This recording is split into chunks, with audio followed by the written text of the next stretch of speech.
Premier livre de Samuel, chapitre 16.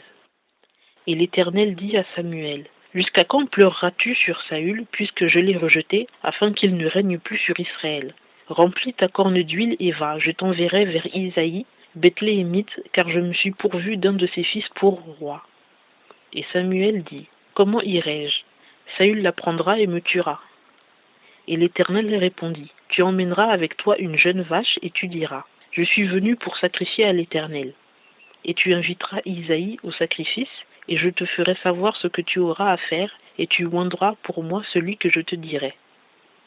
Samuel fit donc comme l'Éternel avait dit, et vint à Bethléem, et les anciens de la ville accoururent, effrayés, au-devant de lui, et dirent, « Viens-tu pour notre bien? » Et il répondit, « Pour votre bien. Je suis venu pour sacrifier à l'Éternel. Purifiez-vous et venez avec moi au sacrifice. » Il fit aussi purifier Isaïe et ses fils, et les invita au sacrifice. Et comme ils entraient, il vit Eliab et dit en lui-même, « Certainement, loin de l'Éternel est devant lui. » Mais l'Éternel dit à Samuel, « Ne prends point garde à son visage, ni à la grandeur de sa taille, car je l'ai rejeté. L'Éternel ne regarde point à ce que l'homme regarde. L'homme regarde à ce qui paraît aux yeux, mais l'Éternel regarde au cœur. » Et Isaïe appela Abinadab, et le fit passer devant Samuel, mais il dit, « L'Éternel n'a pas non plus choisi celui-ci. » Et Isaïe fit passer Shama, mais Samuel dit, « L'Éternel n'a pas non plus choisi celui-ci. » Isaïe fit passer ainsi ses 7 fils devant Samuel, et Samuel dit à Isaïe, « L'Éternel n'a point choisi ceux-ci. » Puis Samuel dit à Isaïe, « Sont cela tous tes enfants? » Et il répondit, « Il reste encore le plus jeune, mais voici, il paît les brebis. » Alors Samuel dit à Isaïe, « Envoie-le chercher, car nous ne nous mettrons point à table jusqu'à ce qu'il soit venu ici. » Il l'envoya donc et le fit venir. Or, il était blond, avec de beaux yeux et un beau visage.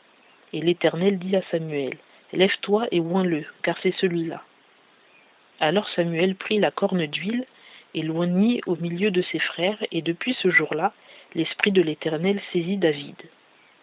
Puis Samuel se leva et s'en alla à Rama.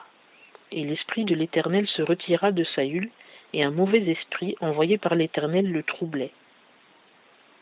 Et les serviteurs de Saül lui dirent, « Voici un mauvais esprit envoyé de Dieu te trouble. Que notre Seigneur parle. Tes serviteurs qui sont devant toi chercheront un homme qui sache jouer de la harpe. Et quand le mauvais esprit envoyé de Dieu sera sur toi, il en jouera de sa main et tu seras soulagé. »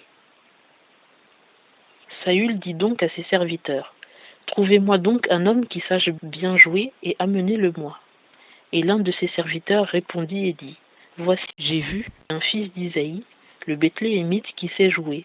C'est un homme fort et vaillant, un guerrier, qui parle bien, bel homme, et l'Éternel est avec lui. » Alors Saül envoya des messagers à Isaïe pour lui dire, « Envoie-moi David, ton fils, qui est avec les brebis. » Et Isaïe prit un âne chargé de pain et une outre de vin, et un chevreau de lait, et les envoya à Saül par David, son fils.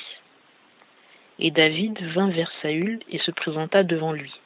Et Saül l'aima fort, et il en fit son écuyer. Et Saül envoya dire à Isaïe, « Je te prie, que David demeure à mon service, car il a trouvé grâce à mes yeux. » Quand donc le mauvais esprit envoyé de Dieu était sur Saül, David prenait la harpe et en jouait de sa main. Et Saül respirait et était soulagé, et le mauvais esprit se retirait de lui.